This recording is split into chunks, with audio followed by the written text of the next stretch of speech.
Bom dia, boa tarde ou boa noite, mais uma semana abençoada com o nosso estudo da Gênese, os milagres e as predições segundo o Espiritismo.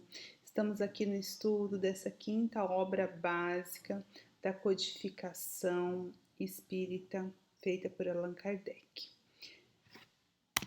Esse é o episódio de número 192, estamos no capítulo 14, cujo título é Os Fluidos. O capítulo 14 pertence à segunda parte desse livro, ou seja, dos milagres. Nesse capítulo, a primeira parte foi sobre a natureza e as propriedades dos fluidos, e agora, na segunda parte, a explicação de alguns fatos reputados extraordinários, alguns fenômenos considerados extraordinários, mas são explicados através da ação dos fluidos. Em particular, estamos vendo a subseção intitulada Curas. Hoje, nós finalizamos o estudo das curas, estudando os itens 33 e 34. Vamos lá ao 33, que vai fazer um resumo dos 3 tipos de ação magnética que podem acontecer. Nos diz Kardec: a ação magnética pode produzir-se de muitas maneiras. Ele vai citar 3. A primeira, pelo próprio fluido do magnetizador. É o magnetismo propriamente dito, ou magnetismo humano, cuja ação se acha adstrita à força e, sobretudo, à qualidade do fluido. Nós já vimos nos estudos anteriores o mesmerismo, a questão do estudo do magnetismo humano, e depois vem Kardec e vai colocar o elemento espiritual junto com o magnetismo humano, né? Mas se pensarmos só no magnetismo, só no mesmerismo, nós vamos entender a ação magnética da pessoa encarnada que faz o trabalho. E isso existe e tem a ver com a força de vontade da própria pessoa. Ela usa das suas próprias qualidades. É o que acontece, não significa, nós não podemos dizer, né, assim, já fazendo um parênteses, nós não podemos dizer nesse caso que não existe ajuda nenhuma espiritual, porque como nós podemos afirmar isso, não é verdade? Mas o que nós estamos dizendo é que é possível fazer o trabalho de magnetismo humano sem necessariamente estar dentro de uma situação, de uma crença espiritualista.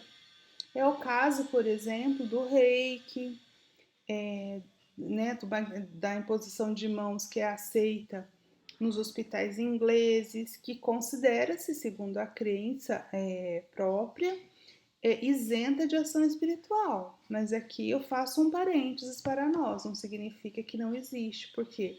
Porque os bons espíritos, para agir, eles não precisam do reconhecimento, eles podem estar agindo anonimamente. Mas é isso, o primeiro tipo é o tipo estritamente humano, como Kardec disse, o magnetismo humano. O segundo tipo de ação magnética é pelos espíritos, ou seja, pelo fluido dos espíritos, porque os espíritos no seu corpo perispiritual também têm um tipo de fluido que pode penetrar os corpos e agir. Então, pelo fluido dos espíritos atuando diretamente e sem intermediário sobre o encarnado, seja para o curar ou seja para o acalmar de um sofrimento, seja para provocar o sono sonambúlico espontâneo, seja para exercer sobre esse indivíduo uma influência física ou moral qualquer. É o chamado magnetismo espiritual, cuja qualidade está na razão direta das qualidades do espírito. Então, o segundo tipo, só pelos espíritos, não tem intermediário encarnado. E pode ser feita essa ação magnética dos espíritos sobre o encarnado ou sobre um desencarnado também, né? Por diversos motivos. Pode ser para cura, que é o caso dessa sessão que estamos estudando, mas pode ser para acalmar um certo sofrimento, que pode ser inclusive moral, para provocar um sono sonambúlico. Já aconteceu, eu estou lendo um livro, inclusive, que um dos soldados a ideia, o plano é que ele não visse um navio, para evitar um prejuízo maior. E aí o que eles fazem? Os espíritos, através de um passe, acabam provocando um sono assim. O que é um sono? É um piscar de olhos. Foram poucos segundos que ele, né, teve aqui, sabe quando você dá aquele cochilada e acorda, igual quando você está dirigindo e você está cansado? Foi muito rápido, ele nem percebeu que ele dormiu, mas ele fez isso para quê? Para que ele não visse ele estava num submarino, né? Para que ele não visse o navio lá e isso podia causar um mal maior, então a espiritualidade agiu nesse sentido. Então pode ser para acalmar, pode ser para curar, pode ser para induzir um repouso, no caso do sono sonambúlico, uma influência física ou moral qualquer, paralisia, alguma coisa assim, dependendo da situação. Então isso é o que a gente chama de magnetismo espiritual. Tanto o primeiro tipo, que foi o humano, quanto esse, o espiritual, os dois estão na razão direta da qualidade do espírito encarnado, do espírito desencarnado. Tem uma notinha de rodapé onde Kardec, nas revistas Espíritos de fevereiro de 63, abril e setembro de 65, vai relatar curas, porque o assunto aqui é cura, que aconteceram só pela ação dos espíritos, sem intermediário. Vamos lá, então. E aí depois é que eu vou fazer a terceira. Tem uma terceira, tá? Mas eu tô fazendo um parênteses para contar para vocês, para abrir a nota de rodapé. Mas tem um terceiro tipo. Então nós vimos dois, vai ter um terceiro tipo. Então, na revista Espírita, que é a revista de estudos psicológicos, editada, né, e produzida por Allan Kardec durante 11 anos, ele vai relatar que foi dado uma receita para um remédio para uma pessoa que tinha um problema, feridas que não saravam na perna. Ele vê um espírito, o espírito vai indicando vai apontando os ingredientes e fazendo sinais. Então o espírito não falou, ele fez sinais com eles para ele misturar, fazer um unguento. E esse unguento aí realmente melhorou a situação ali do homem. Então seria uma cura por intermédio de uma receita médica dada por um espírito direto ao paciente. Mas essa cura não é bem o que a gente pensa, né? Assim, às vezes a gente quer aquela cura miraculosa, né? E não através do remédio. Isso tem também nas revistas de abril e setembro de 65, é o mesmo caso, são casos diferentes, mas feitos pelo mesmo espírito e sobre a mesma pessoa. Então, em abril, ele vai falar, o título do artigo é o poder curativo do magnetismo espiritual, que é esse segundo tipo que nós estamos falando. A médium que trabalhava na sessão, ela tinha tido um entorse no pé, no tornozelo. E estava incomodando bastante, né? E o que ele faz? O espírito do Dr. Demer, ele manipula, literalmente faz uma manipulação, como se fosse, a hora que eu vou ver a descrição, parece um fisioterapeuta trabalhando. Mas ele manipula o corpo, pelo que eu entendi, né? O perispiritual, mas lá não fala. Ou talvez tenha sido físico também, dependendo da mediunidade dessa pessoa, né? Mas ele faz uma manipulação aí, eu vou chamar assim, de maneira geral, dos corpos no local e o entorse desaparece. Então é um efeito curativo instantâneo, só produzido pelo magnetismo espiritual. E em setembro é a mesma médium que tinha, inclusive, uma relação muito próxima com o Dr. Demer, porque esse médico, a médium conheceu esse médico encarnado e na primeira vez que ele faz a cura do entorse, desculpa, ela nem sabia que ele havia desencarnado. as notícias não corriam rápido. Naquela época não tinha WhatsApp, né? Então demorava um pouco e ela não sabia. Ele tinha desencarnado como uma pessoa bastante boa, né? Enfim, ele não teve muita perturbação depois do desencarne e logo já estava trabalhando, inclusive trabalhou por ela, sem mesmo ela saber que ele estivesse desencarnado. E na segunda, a cura de uma fratura, e ela já sabia que ele estava desencarnado. Ela teve uma fratura, foi uma coisa mais grave no braço. E ele também faz uma cura, não foi exatamente instantânea, mas ela foi muito mais rápido do que se fosse um procedimento médico que a gente imobiliza o braço tal, e demora meses, depois faz a fisioterapia. Ele fez de uma maneira muito rápida. Em 3 dias ela estava curada da fratura, através da magnetização espiritual. São os casos relatados desse segundo tipo, que é o magnetismo espiritual, para a gente ver que é possível aos espíritos desencarnados atuarem no corpo físico sem intermediários. É possível. E agora vamos para o terceiro e último tipo. Aí eu trouxe algumas imagens para vocês verem aí os títulos, né? Os tipos. O primeiro tipo foi o magnetismo humano, que a gente acabou de ler. Magnetismo humano é o próprio corpo físico e os fluidos desse corpo, desses corpos que atuam sobre de encarnado para encarnado. Eu trouxe aí uma imagem de Jesus, Jesus com seu magnetismo extremo, inclusive encarnado, né? Ele fazia curas instantâneas porque ele conseguia, por ação da sua vontade, transmitir fluidos benéficos e curava instantaneamente aqueles que já podiam ser curados, curava corpos. Esse é o magnetismo humano, que nós, no atual trabalho, no atual estágio em que estamos, podemos fazer isso, mas não instantaneamente como Jesus fazia. Por exemplo, a imposição de mãos é um trabalho, né, nos trabalhos na casa espírita, por exemplo, de paz, é a transmissão do magnetismo, que nós podemos sim doar de nós mesmos pela ação da nossa vontade e de uma razão direta das qualidades do fluido que temos em nós. Nós podemos agir sobre outros corpos, mas de maneira mais devagar, porque o nosso magnetismo é menos potente, porque a nossa vontade é menos potente, que é de Jesus. A segunda imagem é o magnetismo espiritual. Nós vamos ver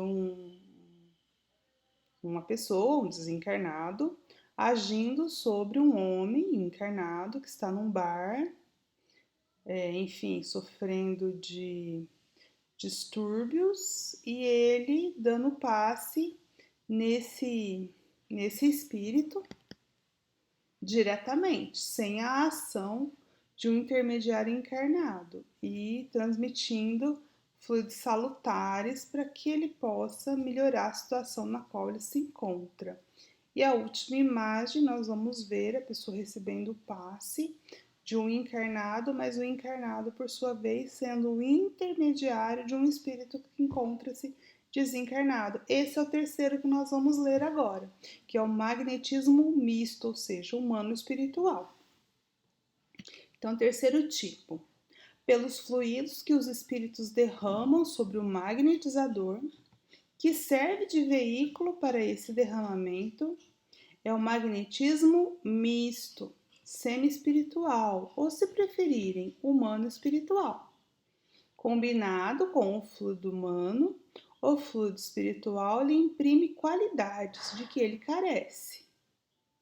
Em tais circunstâncias, o concurso dos espíritos é a miúde, ou seja, muito frequentemente espontâneo, porém, as mais das vezes provocado por um apelo do magnetizador.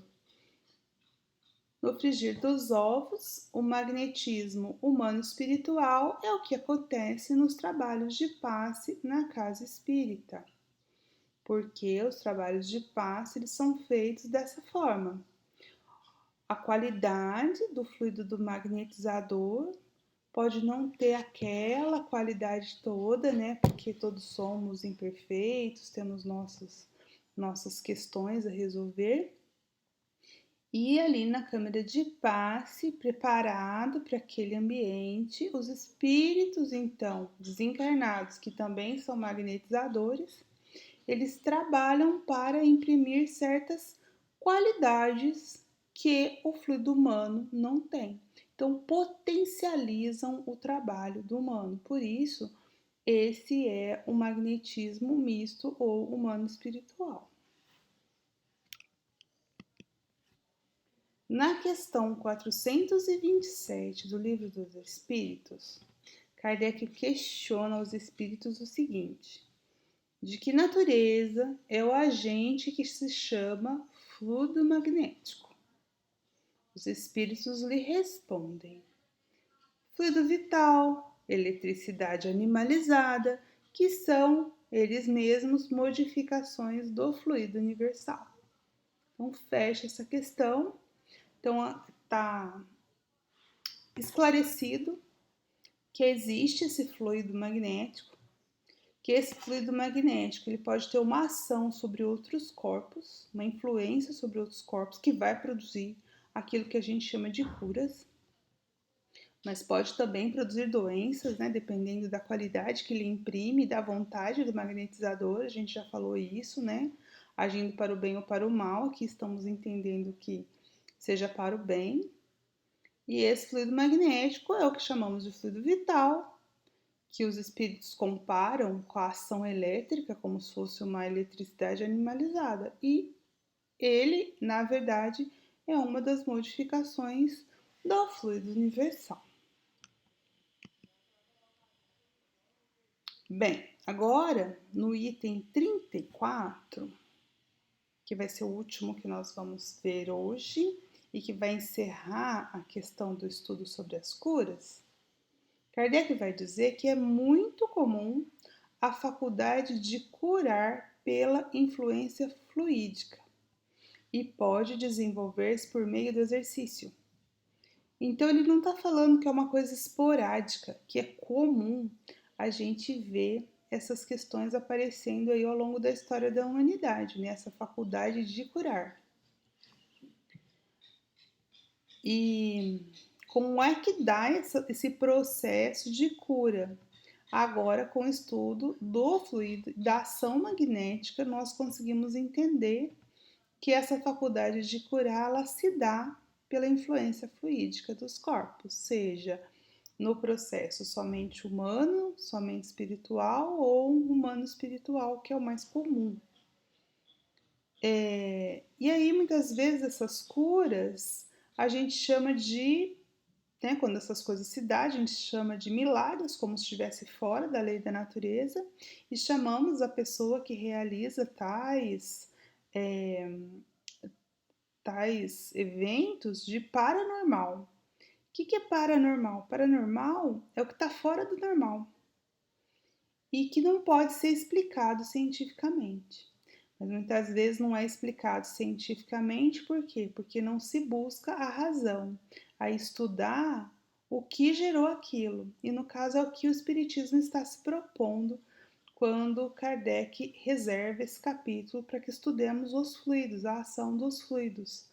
Porque os fluidos é que vão dar resposta para o porquê isso acontece. Então, na verdade, não é algo fora da natureza, está na natureza, só que nós precisamos compreender.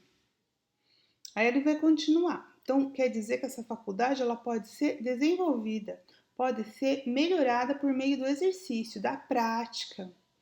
Então, muito importante que a gente saiba disso, que não é uma exclusividade de apenas alguns escolhidos, que nós podemos influenciar o próximo, seja consciente ou inconscientemente, para o bem ou para o mal, dependendo das nossas atitudes, da nossa vontade, e nós podemos exercitar isso e nos melhorando. E aí Kardec diz: mas o de curar instantaneamente pela imposição de mãos, essa é bem mais rara, e o seu grau máximo se deve considerar muito excepcional. Então, quer dizer, a cura, a faculdade de curar pela ação magnética, ela é comum, porque nós temos essa faculdade de doar de nós mesmos. Só que a cura se dá por tratamento prolongado, não instantaneamente como alguns, como fazia Jesus ou como outras pessoas mais excepcionais. Essa é muito mais rara. Eu trouxe, né, para vocês duas imagens. A imagem da esquerda, tratamento espiritual feito, às vezes cirurgias espirituais, né, que demoram, que tem um longo tempo de tratamento. Então a cura pode acontecer, sim, pode acontecer, mas ela é mais devagar. Ou do outro lado à direita, uma imagem do José Rigó, que fazia, inclusive usando instrumentos, né? Fazia cirurgias e a cura era instantânea. Ele retirava tumores, catarata. Inclusive tem um filme recentemente sobre a vida do José Rigó. Eu assisti, gostei muito, recomendo. É com o Dalton Mello. Então ficou claro que a faculdade de curar não é uma exclusividade, ela é até muito comum, mas a de curar instantaneamente, essa não. No entanto, aí ele vai continuar. Em épocas diversas e no seio de quase todos os povos surgiram certos indivíduos que a possuíam em grau eminente. Não é porque ela é excepcional que ela não aparece, ela aparece e não é exclusivo de um povo ou de uma época. Em várias épocas, em vários povos surgem indivíduos, mas são considerados excepcionais, são considerados paranormais, que têm essa faculdade de curar instantaneamente pelo poder do seu próprio fluido e da sua própria vontade. Kardec vai dizer que nesses últimos tempos apareceram muitos exemplos notáveis. Lembre-se que os últimos tempos de Kardec é meados de 1800, ou seja, 1850, 60, né? Nesse 70, que ele desencarna em 69, então é há quase 200 anos atrás. Não chega a 200, né? 160 anos atrás. Então, esses são os últimos tempos do Kardec, tá bom? Então, nesses últimos tempos apareceram muitos exemplos notáveis, cuja autenticidade não sofre contestação. Então, ele vai dizer que existe, na época dele, exemplos de pessoas que praticavam a cura. A cura se dava instantaneamente. E fala da autenticidade, até na revista espírita que eu vou trazer, que ele vai trazer vários exemplos, eu escolhi um só, que ele conhece a pessoa, que a Sociedade Espírita Parisiense foi investigar, trouxe dados, então não tem contestação. Aconteceu a cura, né? Uma vez que as curas desse gênero instantâneo assentam num princípio natural e que o poder de operá-las não constitui privilégio. O que se segue é que elas não se operam fora da natureza e que só são miraculosas na sua aparência. É isso. O que ele está dizendo? Mesmo essas curas consideradas miraculosas e instantâneas, feitas aos olhos de cada um, só são consideradas miraculosas, só são consideradas milagres por quê? Porque nós não entendemos a ação dos fluidos no corpo humano. Então, para isso, ele faz uma nota de rodapé, vai citar, lembra que ele disse que eram muitos exemplos notáveis, então ele vai citar muitos, eu escolhi um só para trazer aqui por conta do tempo. Mas vocês fiquem à vontade, a Revista Espírita, na FebNet, tem a coleção inteira e vocês podem procurar. Ele vai falar em dezembro, na Revista Espírita de dezembro de 1866, sobre o príncipe de Hohenlohe. Ele vai falar também em 66, em dois números, das curas do Senhor Jacó, que é o que eu vou trazer para vocês hoje. Em outubro e novembro de 67, também vai falar do Senhor Jacó, e essa eu não trouxe para vocês, trouxe só de 66. Em 67, a de Simonete. Em 67 também, o Alcade Hassan. E em 67 também a cura de Gassner. Então, tá vendo? São vários exemplos, aí vocês podem ler, se inteirar, se quiserem fazer comentários sobre essas curas, se vocês procuraram, se vocês gostaram. Eu trouxe só a do Senhor Jacó, que já vai nos dar bastante elementos. Eu trouxe para vocês uma imagem, se vocês estiverem curiosos, quem está vendo também, que algumas pessoas só ouvem, né, e não olham para a telinha. Mas quem estiver vendo e quem não tiver, eu peço para dar uma olhadinha nessas imagens que vai falar sobre a invenção do telégrafo. Aí vocês devem estar se perguntando o que tem a ver o telégrafo com as curas através do fluido magnético. Nós vamos esclarecer esse mistério agora. Vamos entender o telégrafo por quê? Porque Kardec, num dos artigos das curas reputadas ao Senhor Jacó, ele vai comparar essa ideia miraculosa com o funcionamento do telégrafo. Por isso que eu trouxe o telégrafo. Então veja, como é que funciona o telégrafo? Uma pessoa, o emissor, ele vai lá num aparelhinho colocar ritmicamente a mensagem. Tem um código, tudo que não cabe a nós falar. Então ele vai lá apertar, né, fazer o som num certo ritmo, com certas pausas, para poder codificar, para enviar uma mensagem. E como é que essa mensagem vai ser encaminhada para onde ela tem que ir, para o receptor? Através de um fio elétrico mesmo. Então tem um fio, tem que estar cabeado, tem que ter uma linha, né? E aí, através dessa linha, vai esse impulso elétrico que foi dado lá no emissor. O aparelho receptor vai reproduzir o movimento que o emissor fez no aparelho, aí vai transformar nessas batidas, vamos chamar assim.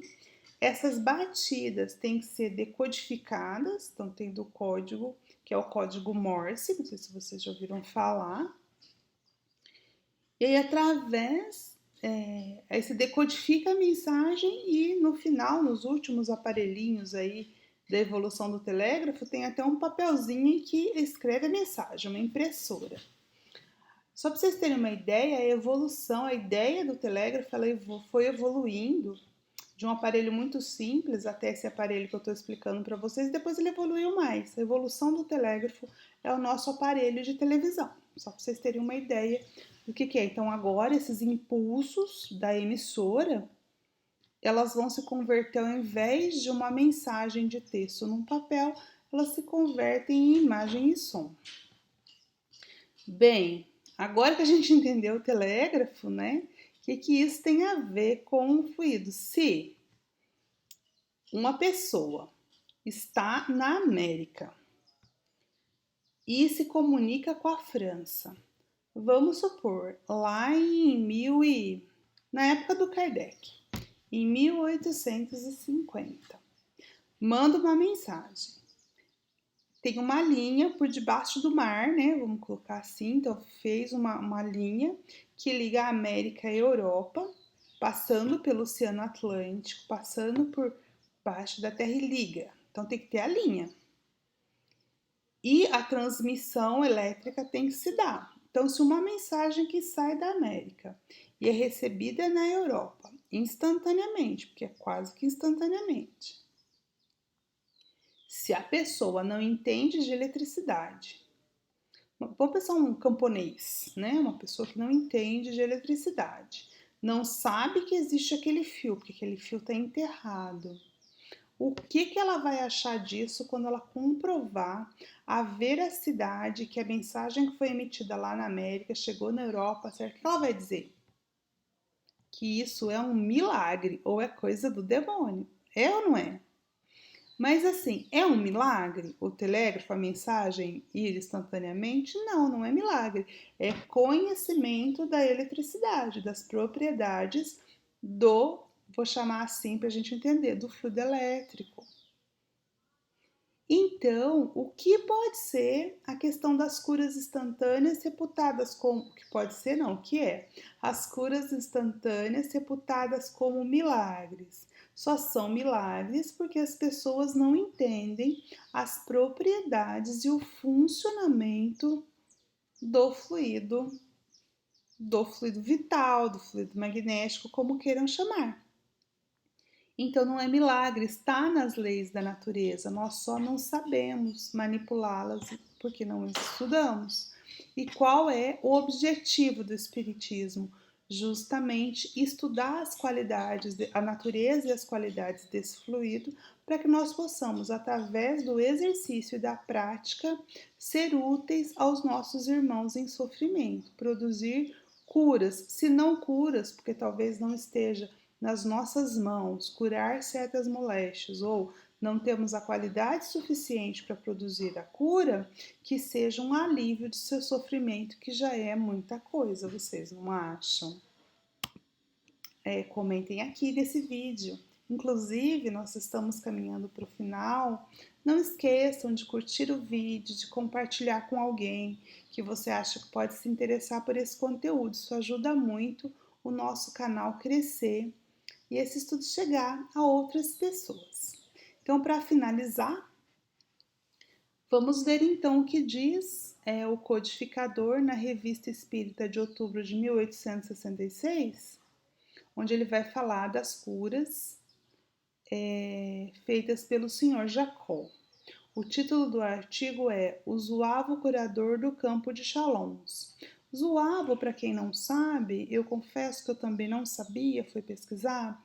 Zuavo era o nome dado pelos franceses aos soldados argelinos que lutavam pela França nas duas guerras. Então ficaram conhecidos esses soldados como zuavos. Nas duas guerras, né?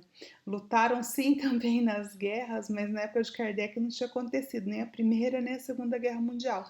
Mas nas guerras da França, que a França, essa sim, já tinha enfrentado algumas guerras contra a Inglaterra, por exemplo, né? Então, os zuavos eram esses soldados argelinos que lutavam pela França, porque a Argélia estava sob o domínio da França. Então, era um soldado que tinha dons de cura. Vou ler para vocês algumas coisas, vou comentando. Ele fez muitas curas, inclusive investigado por jornais, por outras pessoas. Inclusive, Kardec escreve esse artigo porque ele foi perguntado por alguém, porque tinha saído em jornal, então era uma coisa assim recorrente na época, que estava, né, na boca miúda. E Kardec diz no artigo que ele conhecia pessoalmente esse curador. Esse curador se dizia espírita, seguia os princípios espíritas. E Kardec não foi no lugar onde ele fazia as curas, que é nesse local da França, chamado Campo de Chalons. Mas ele encaminhou, né, mandou alguém da Sociedade Espírita para fazer um relatório, e isso foi feito. Então, por isso que Kardec atesta, ele próprio, que as curas não era charlatanismo, que elas foram verificadas.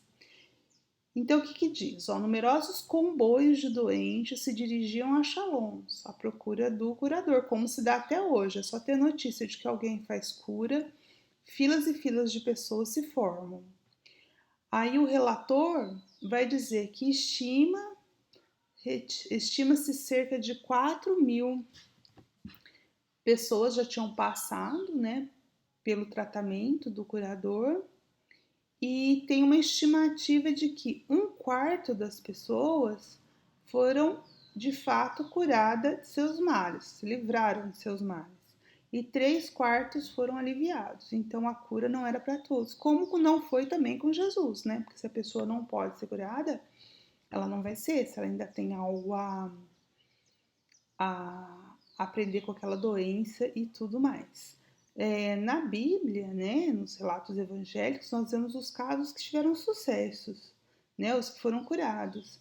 Mas tem outros livros que falam dessa época que Jesus esteve na Terra, que relatam algumas situações de Jesus conversando com as pessoas e dizendo para elas que naquele momento elas não podiam ser curadas. Então ele não curou todos, porque não podia, a doença fazia parte ali do planejamento, do aprendizado, a pessoa talvez ainda precisava, talvez não, com certeza, precisava daquela doença, né?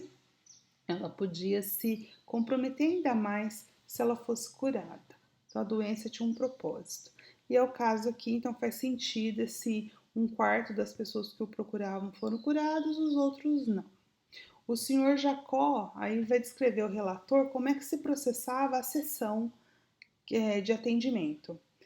O senhor Jacó lhe pedia silêncio, ele dizia para eles não falarem às pessoas, porque se eles falassem, ele ia tirar eles dali, né, os põe na rua. E ao cabo de 10 a 15 minutos de silêncio, de mobilidade geral, ele se dirige a alguns doentes, raramente interroga, quer dizer, ele não pergunta nada para eles, mas lhes diz o que eles sofrem. Depois, caminhando ao longo da grande mesa, em torno da qual estão sentados os doentes, fala a todos, mas sem ordem. Toca-os, mas sem gestos, que lembram-os dos magnetizadores. Depois, despede todos, dizendo a uns: estáis curados, ide embora. A outros: curareis sem nada fazer, apenas tendes fraqueza. E a alguns, mais raramente, nada posso por vós. Querem agradecer e ele responde muito militarmente que nada há que agradecer e põe os clientes para fora.